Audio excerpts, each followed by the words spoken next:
지난 2020년 11월 16일 한반도를 넘어 해외 주요 외신들을 깜짝 놀라게 만드는 일이 한국에서 일어났는데요. 대한민국 최초 국적항공사 대한항공이 경쟁사인 아시아나항공을 인수합병한다는 소식이었습니다. 대한민국 두 항공사의 합병 소식이 외신을 타고 빠르게 전파된 이유는 이 둘의 만남이 글로벌 항공업계의 지각 변동을 불러오기 때문입니다. 통상적으로 항공사 규모를 따질 때는 RPK라는 단위를 사용하는데요. 이는 돈을 내고 탑승한 승객 수에 이동거리를 곱한 수치입니다.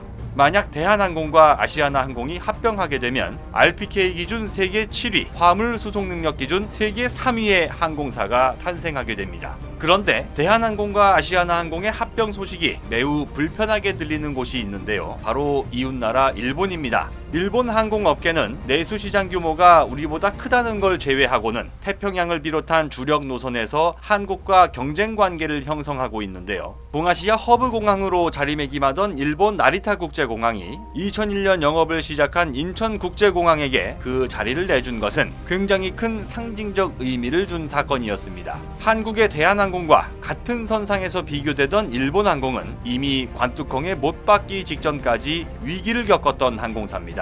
1951년 영업을 시작한 일본항공은 글로벌 경제가 미국발 금융위기로 휘청거리던 2010년 2월 거듭된 실적 악화를 견디지 못하고 100% 자본 감소 조치와 함께 도쿄증권거래소에서 상장 폐지를 당한 바 있습니다. 그러다가 2012년 들어 기적처럼 겨우 흑자 전환에 성공하면서 일본항공은 그해 9월 상장 폐지된 지 2년 7개월 만에 다시 도쿄증권거래소에 재상장하는 데 성공합니다. 우장춘 박사의 사위로도 유명하지만 망해가던 회사를 살려내며 경영의 신이라 평가받는 이나모리 가즈오와 재기에 성공한 일본항공의 사례는 전 세계 항공사들의 경영 교과서로 자리매김했는데요. 하지만 이때 일본항공은 돌이킬 수 없는 치명적인 실수, 그야말로 최악의 한 수를 내놨다는 사실을 전혀 눈치채지 못했습니다. 코로나19가 불러온 경기 침체로 10년 만에 또다시 위기에 빠진 항공업계. 일본항공은 지난 2020년 2분기 1조 600억 원, 3분기에도 9천억 원 넘는 단기 순손실을 기록하며 반년 사이에 약 2조 원의 적자를 냈습니다. 하지만 대한항공은 최악의 영업 환경 속에서도 2분기 1,170억 원의 단기 순이익을 기록했고 이번 3분기에도 단 323억 원의 적자만을 기록하며 세계 항공업계를 깜짝 놀라게 했는데요. 반년 동안 2조 원을 날린 일본항공과 같은 기간 800억 원의 흑자를 기록한 대한항공의 희비가 엇갈린 이유는 바로 화물이었습니다. 2010년 상장 폐지 이후 일본항공은 회생 절차를 밟으며 당장의 수익성이 떨어지는 화물 전용기 10대를 전부 다 팔아버렸습니다.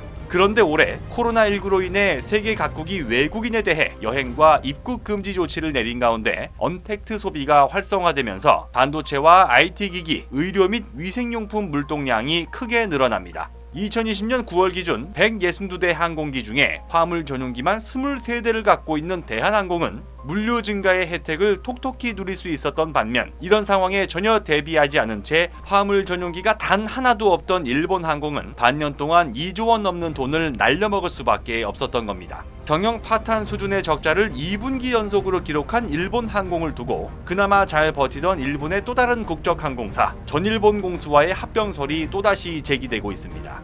하지만 전일본 공수의 2분기 적자폭은 일본항공보다 훨씬 더 심각한 1조 2천억 원이었는데요. 둘의 합병은 분기 적자 2조 원 규모의 블랙홀 항공사를 탄생시키기 때문에 일본 항공업계의 고민은 갈수록 깊어질 전망입니다.